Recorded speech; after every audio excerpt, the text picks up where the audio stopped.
is a little bit different. Yes, it is. Yes, it is. I don't want to talk about it. They ask you how you are, you just have to say that you're fine when you're not really fine. Also, if you can hear the landscaping in the background, please ignore it. They just don't seem like they're gonna stop anytime soon. And I really, really want to film this video for you guys. Also, everybody say hello to my little ducky. Wow! She's gonna be back in my backgrounds for the time being. If you have been an OG subscriber, then you will know that my dog is almost always in the background of my videos because I film in my bedroom. And prior to this very unfortunate thing happening, I was filming in a different location with my bookshelves in the background, but like I said before, I don't want to talk about it. But I'm here to give you guys my Q3 reading wrap up. So this wrap up will include July, August, and September. I don't know why when I was looking back at the books that I was reading, I could not figure out what month was in Q3 and had to look at an actual calendar to figure that out. It's just not been my time in my life. My brain is not functioning the way it should be. But anyways, instead of just hopping straight into all the books that I read, I figured this time around I'm gonna give you kind of like a stats update on the books that I read for these past 3 months. In July, August, and September, I read a total of 33 books. Now, I don't know why, but that feels really, really low for me. And I don't have anything to compare it to because I don't want to go back and look at my Q3 and see how many books I read there. I just feel like this is really low for me. In July, I read 17 books, and that already is more than half of the total. And then in August, I read 10 books. And then in September, I read a whopping 6 books. Now, I know that for most people, that is already a lot of books. I think most people, they probably like 1 book a year. But for me, especially as a booktuber, I would like to be reading a lot of books. And I think I've fallen behind my reading goal this year, which is to read 100 books. I know previously I said I was going to read 70 books this year, but I've already met that. I think I'm at maybe 80 books. I'll have to double check on Goodreads. Hi, editing Lexi is here to interrupt myself. I did go and fact check it on Goodreads, and it turns out that I've actually read 90 books so far this year, and I set my Goodreads challenge to 100 books, and Goodreads is telling me that at this point I am 14 books ahead schedule. So let this be a lesson to myself that I'm doing fine and to not be so hard on myself. It'll all be okay, and you are well ahead of your goal of reading 100 books this year. I don't know why I'm sitting here acting like I don't know why my reading fell off the cliff when I actually do know why my reading fell off the cliff. Towards the end of July and into August, I had to travel for work for a month straight, and I wasn't reading a lot of books at the time because I was obviously traveling and really busy with work. And then in September, this thing happened, which would explain why I'm now recording in a different area, but I don't want to talk about it right now. That has been making me depressed.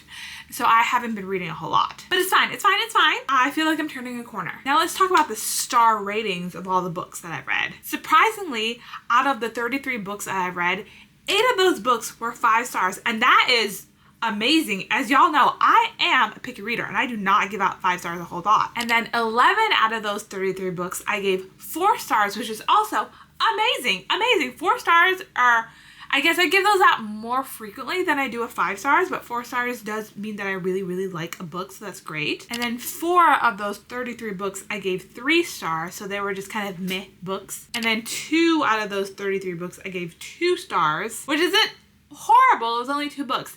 But then the kicker comes in, where 8 out of those 33 books, I gave 1 star. So I gave 5 stars and 1 star is the equal amount of books in these past 3 months. So that is to say, I loved and hated things with equal measure. Now here's where I kind of get disappointed in myself because my average rating of all these 33 books is a 3.27, and that's not great. That's quite low. I would like to bring up my Goodreads rating and read books that I generally like.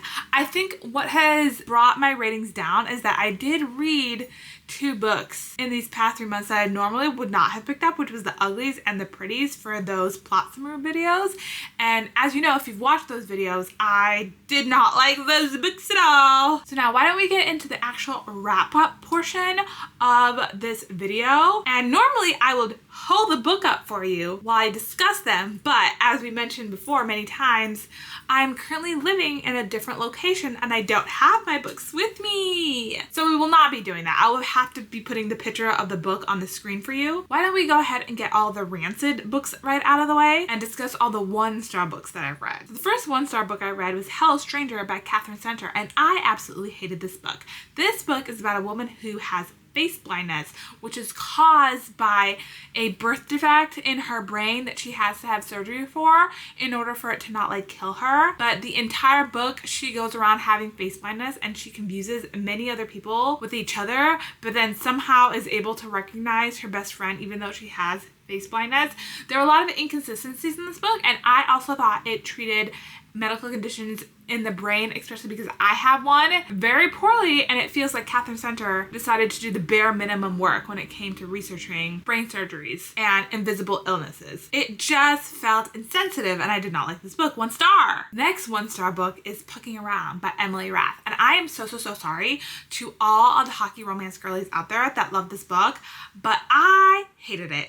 This was a reverse harem book where everything felt far too convenient, and all 3 of the men decided to have sex with Rachel practically immediately when they met her. This woman had the magical vagina, and these men all wanted to stick their dicks into her hole. There was so much fluid in this book, you could probably build a river with it. The next book was Verity by Colleen Hoover. If there was ever a book about an unlikable character, this one is it. Verity is a psychopath, and I could not for the life of me figure out why both Verity and Lowen wanted to jump on Jeremy's dick so bad. But this book surrounds Lowen, who is ghostwriting for Verity, who is comatose. But what this book should really have been about was the ungodly amount of sex that was in this book, both between Verity and Jeremy, and Lowen and Jeremy. And for all the people out there that are like, letter versus autobiography, I don't care. The next book I read is The Dare by Elle Kennedy. This book was fatphobic. It had not 1, but 2 miscommunications. This surrounds 2 college-age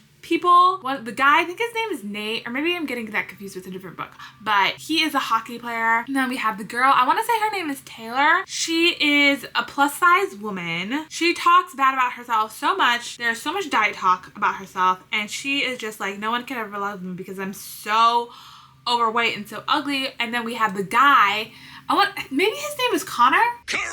Who is kind of a playboy, but obviously he's very into Taylor, and Taylor's like, why would he ever love me? I'm so ugly and I'm so heavy. This book is not good rep for women who are plus size, and if you have issues with your body image, stay far away from this book. The next 2 books I read was The Uglies and The Pretties by Scott Westerfield. This book I read for my plot summary videos. The Uglies is following Tally, who is so-called ugly, who befriends a girl named Shay, who is also another ugly, and they run off together into the woods. But then there's this doctor, her name's called Dr. Cable, that's like, we need to bring you back because you need to have the pretty surgery, because in this world, the pretty surgery eradicates any difference, and the pretty surgery is meant to control humankind. I don't think I need to talk about this book anymore because my plot summary videos are up there, but 1 star to both of these books. Now the next 2 books I read are for videos that are upcoming, so I won't get too deep into talking about them. But the first book is The Wicked and the Willing by Leon Yutan. I'm so sorry for pronouncing this wrong. But this is a sapphic vampire horror story based in 1920s Singapore. And unfortunately, I was not wicked and I was not willing enough for this book because there is so much SA in this book, and when you look up the trigger warnings in this book, please take it seriously. I just felt that this book was trying to fit so many genres at once into it, but not doing any of them well at all. And I don't know if you were supposed to be rooting for the sapphic women to be together, because by the end of this book, I was like, pick nobody. I hate everybody in this book. And then the last book is The North Wind by Alexandra Warwick. This is a book that I should not have picked up at all, because in the back it did say that this book was for people who are fans of Sarah J Maas, and I am not a Sarah J Maas fan. But it is a Beauty and the Beast retelling with a lot of essay and a lot of storytelling that just doesn't make sense. It's one of those books where the guy is so mean to her that you're like, oh my god, he's being so mean to her. It's love. It's not love. It's not cute. I actually ended up DNFing this book because I was not enjoying it. Now moving on to the 2-star books. The first one is A Fate Inked in Blood by Danielle Jensen. And this is a Viking romance fantasy book. I picked this book up in good faith because I love the Viking Omegaverse written by Lex Robertson. So I was just like, oh my god, I'm gonna love this one. It's fantasy. It's got some Vikings. I'm gonna love it. I did not love this book. We're following the main character, I think her name is Freya, who falls in love with this one guy, but then Freya turns out to be a magical shield caster. So the guy's dad is like, I'm gonna marry her because she's got the superpowers. And he's like, I'm gonna unite all the Viking clans. But then she's married to the dad, but then she falls in love with the son. I just didn't care at all. And the ending was super predictable. Now the next 2-star book is Leather and Lark by Bryn Weaver. I had high hopes for this one, like super high hopes for this one because I loved the first book, Butcher and Blackbird, in this series. But unfortunately, I just felt like Bryn Weaver was trying to recreate Butcher and Blackbird, and it just didn't hit the same. And it's not just me that didn't like this book. There was a lot of you out there that were saying the same things, that these 2 characters didn't need to be serial killers. The grossness wasn't like funny like it was in Butcher and Blackbird. It's very unfortunate that I ended up giving this one 2 stars, but I'm gonna give the last book, which I think is Scythe and Sparrow, another try when that comes out, and hopefully that will recover the series for me. Otherwise, I'll be getting rid of my copies of Butcher and Blackbird and Leather and Lark. Now moving on to our 3-star book. Now the first 3-star book here I have is Lore Olympus by Rachel Smythe. This is a Persephone and Hades like modern retelling, and it is a graphic novel. I read this very quickly. I read it within a couple hours, and upon reading for the first time, I gave it 3 stars. But now that I'm doing this wrap up for you, I really think that this book is more like a 2-star. There is an R-word scene in this book that I think is glossed over a lot, and I also feel like that R-word scene didn't need to be there. But once it happened, our main character, I forget her name, she just gets up and is like, it's not good. And now that I'm thinking about it, I feel like this book is a 2-star, maybe even a 1-star. Now the second 3-star book is Can't Spell Treason Without T, and this is a book written by Rebecca Thorne, and I gave it 3 stars because it just felt too cozy, if that makes sense. We're following 2 characters.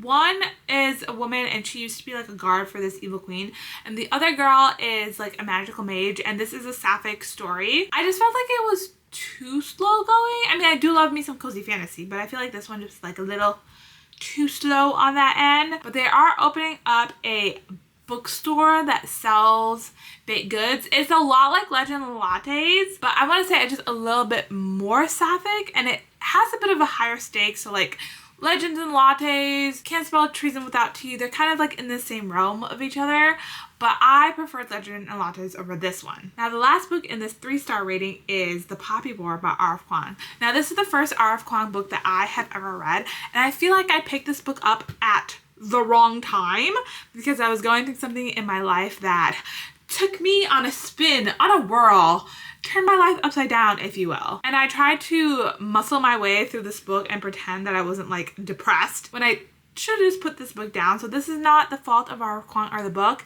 It's just a 3-star for now. I might reread it again in the future. But we are following our main character, Ren, and she is an orphan, and she gets sent away to this military college or school where she also finds out that she has some kind of like unique abilities, but there's this like 100-year war that's going on. It's a whole thing. I don't want to get into it. I feel like a lot of people have already read this book, but I gave it 3 stars, not because it was bad, but because I could not tell you what happened in the last half of the book. My brain was like not focusing on it, and that's my fault, not the book's fault. Now getting into the better books, we're at our 4-star books, and the first one I'm talking about is Powerless by Elsie Silver. This book is the 3rd book in the Chestnut Spring series, and we're following Jasper, and I don't remember what her name is. I want to say it's Violet. It's probably not Violet. And these 2 have been friends since they were very young. It is age gap when they're young, and they grow up, and I think the girl has always had a crush on him, but as they like grow up and they're like in their 30s or close to their 30s now,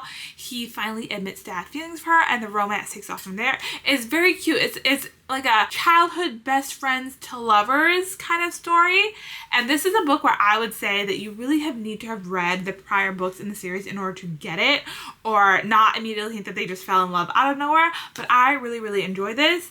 Elsie Silver decided to tamp down on the sex scenes and give us fewer of them, which is perfectly fine with me. And the next book is Southern Book Club's Guide to Slaying Vampires. It's a really long title by Grady Hendrix. We're following these southern women as they come across what they think is a vampire, but these women are being gaslit to hell and back by their husbands. All the men in this book were trash. and these women are out to save the children because they're being got by the vampires or kidnapped and killed by this vampire. And I'm so surprised that I like this book because it is surrounding like saving these children, and as you know me, I do not like any kids. And this is a book that I read for summer reading. Actually, a lot of these books that I have read have been for videos, and I can link all the videos that I read them for below for you guys so you can go watch that. And then the next book I read is Just for Summer by Abby Jimenez. And this is, I think, her third book in a series. I think the first one is The Part of Your World, but we are following the guy and the girl, and they meet on Reddit. They both have this curse that when they date someone and they break up with that person then goes to find the one or get married right after they get broken up. And so these two are thinking that their curses might cancel out each other, but once they meet, they really start to develop feelings. However, the guy has had some problem with his mom. His mom is going to jail and he's becoming the caregiver of his younger siblings. And the girl has had issues with her like mom, like just leaving her. She has like some abandonment issues. This book is a lot heavier than I thought it was going to be, but it's still a very cute romance. And the next book I read is That One Night by Emily Rath. Now this is the prequel to Pucking Around. So obviously I read this first, and then I read Pucking Around.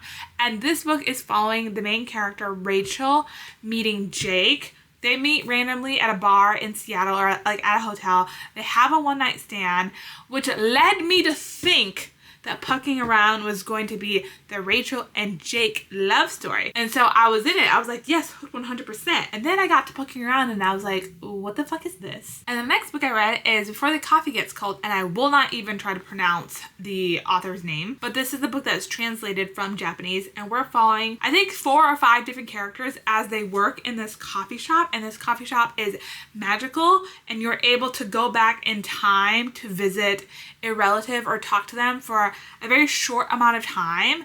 But this book hit me right in the feels. I thought it was cute. I thought it was cozy. I thought it was heartwarming. All the people that had to or wanted to go back in time had a good reason to, and they resolved a lot of issues or problems that they had, and I just love that for them. This is a book that I really, really want to continue because of the series. However, I have heard that the series tends to be a little bit repetitive, but it's okay. You know, let's give it a chance and see if I still like it. Now, the next book I read is Road to Ruin by Hana Lee, and this is, I want to say that it feels like a YA dystopian book. I think this is a debut novel, and it does feel like a YA book written circa 2010.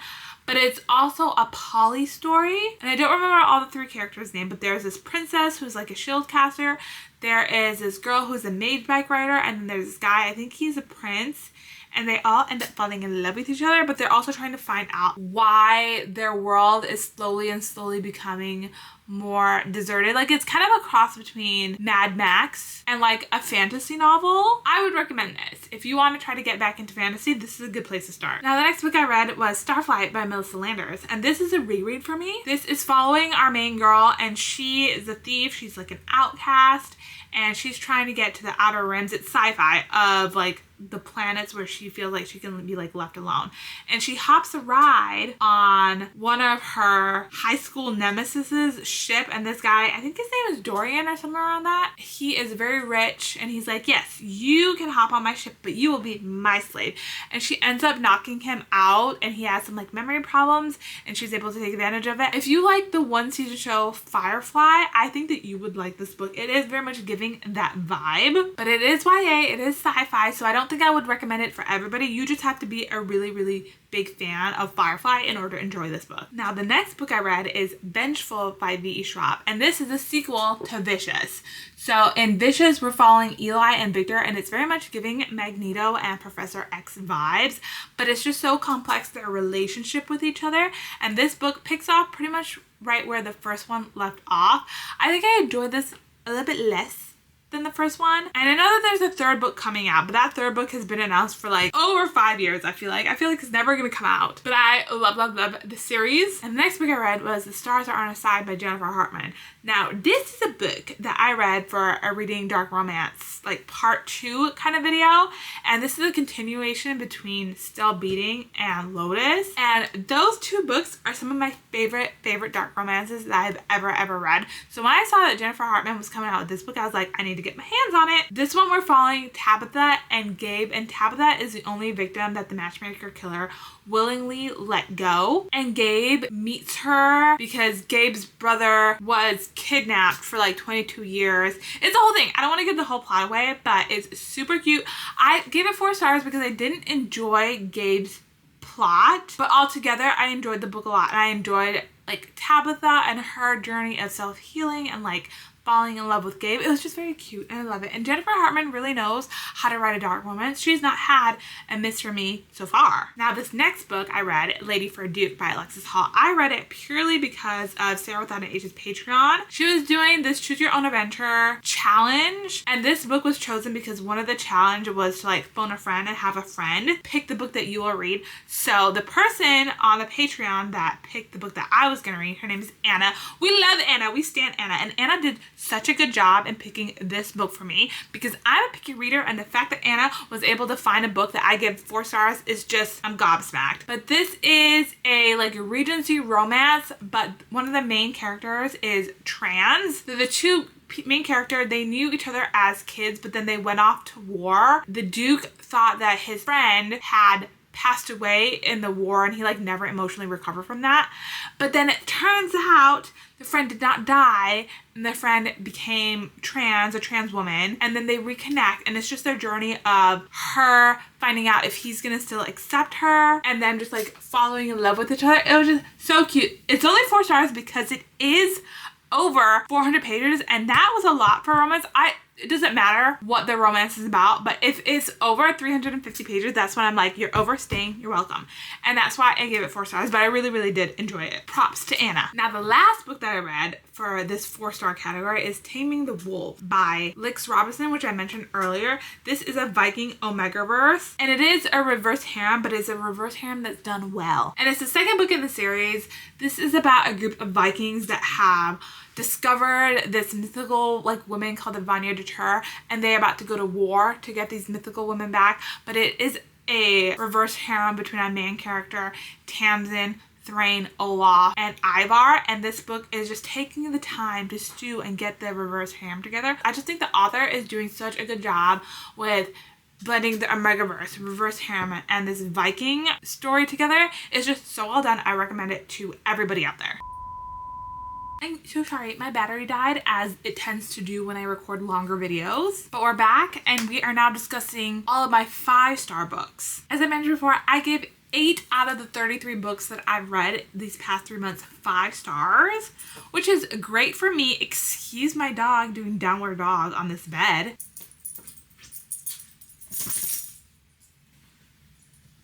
Thank you. The first book I gave 5 stars is Funny Story by Emily Henry, and I love this book. This book is following 2 characters. I think the first one is Miles and the other one is Sadie. I may or may not have that right, but Sadie's partner or her fiance is Peter, and then Miles's partner is Petra. So Petra and Peter have grown up together. They're childhood best friends, and then one day Petra decides to confess her love to Peter, and they're like, let's actually be together and break up with our significant others. And Miles and Sadie, again, I don't know if her name is Sadie, but we're just gonna call her that, are heartbroken. And Peter and Sadie at this point have lived together, and Peter's like, you have to move out because Petra's gonna move in.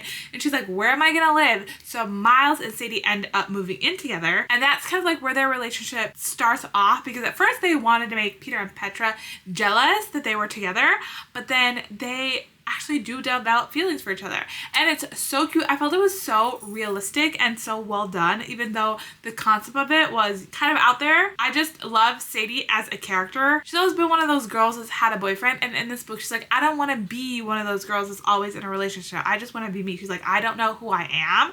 And even though she does get in a relationship with Miles, she does prioritize herself and her well-being over him, but she really does love him, and I love this story. And the next book I gave 5 stars is Vicious by V Schwab. This is an oldie, but such a goodie, and I already mentioned before that I read Ventral, so I'm not gonna go into too much depth into it. When I read this for the first time, back when it was first released, I for some reason gave it 3 stars, but upon reread, it was a 5-star hit for me. I don't know what I was thinking way back in the day. This was like over a decade ago when I read it, but I was so wrong. The story is so complex between the relationship between Eli and Victor and Sadie and Sydney and her sister. It was just so complex, and I just love this story so much, and I can't wait for the third book, even though it feels like that's never gonna get released. And then the next book I read was A Curious Beginning. This was a book that I had read last year in November, but I reread it for Sarah Without an Age's Patreon book club pick of that month, and I was the live show guest, so I obviously had to reread it, and I loved it even more upon the second reread because there were things that I picked up on this reread that I didn't initially pick up when I first read it, and I did end up tabbing the book, and I want to continue to do that for the rest of the series. Now, these next 3 books I read while I was traveling for work. Maybe I shouldn't have done that, but they were still 5-star reads for me. So the first one is The Hunger Games. So while I was traveling for work, I still wanted to read and like continue to feed my love of reading, but I didn't want to read something that was new because I was going through a lot with work and I was traveling. I just kind of wanted to read something that I already knew the story of, which is why I picked up The Hunger Games. And let me tell you, she still slaps. It's still a hit. The only thing with The Hunger Games is I feel like we didn't need Gale. We didn't need him in this book. And I'm sorry if that's a hot take, but I think we did not need the love triangle between Peeta, Katniss, and that other guy who's, I literally just said his name and now I don't remember it. But we didn't need a love triangle. It should have just been Katniss and Peeta. And the next book I read was Gra Robbery by Deanna Rayburn. And this is the 9th book in the Veronica Speedwell series. I really hope that the series goes on forever and ever and ever because I never want it to end. Unfortunately, this is the last book that has been released or published, and I did read it while I was traveling for work, and this is one I feel like I need to reread again because the ending of this book had me going, huh? What do you mean? But I gave it 5 stars because it seems sacrilegious to give any Deanna Rayburn book lower than 5 stars. And then the next book I read was Catching Fire by Susan Collins. And obviously, like I mentioned before, this was a reread for me and I read it during that time when I was traveling for work.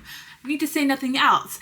Actually, Catching Fire is probably my favorite out of the entire series, out of the 4 books it's been in this series. Catching Fire remains my fave. Also, the movie is my favorite out of the 4 movies. Or I guess 5 movies now. And the next 5-star book is The Well of Ascension by Brandon Sanderson. Brandon Sanderson is probably one of my favorite authors. And this book had me gooped, it had me gagged, it had 2 plot twists. Did I see those plot twists coming? Yes, I did. Did I love where the story went? Yes, also yes. And I can't wait to read the 3rd and final book in this first part of the series, which is An Age of Heroes. And then there are 4 books taking place, I want to say like a couple hundred years after the events of this first series. But it's got me really excited to see where Age of Heroes goes. And then the last 5-star book I read was The Wicked King by Holly Black. There is no one more surprised that I like this book than me because it is YA and it's about fairies. 2 things that I normally tend to stay away from. And I love this book just because Jude is a chaotic character. And then we also have Cardan, who pulls one over on Jude this time around. This is another book that had me gooped and gagged by the ending, and I can't wait to get to Queen of Nothing. So that is it. Those are all of the 33 books that I read in July, August, and September. And obviously, of course, as I finish wrapping up this video, the landscaping man has completed his job. I hope everyone has a good rest of your day wherever you are at. If you like this video, please like, comment, and subscribe, and I will see you in another video next week. Bye!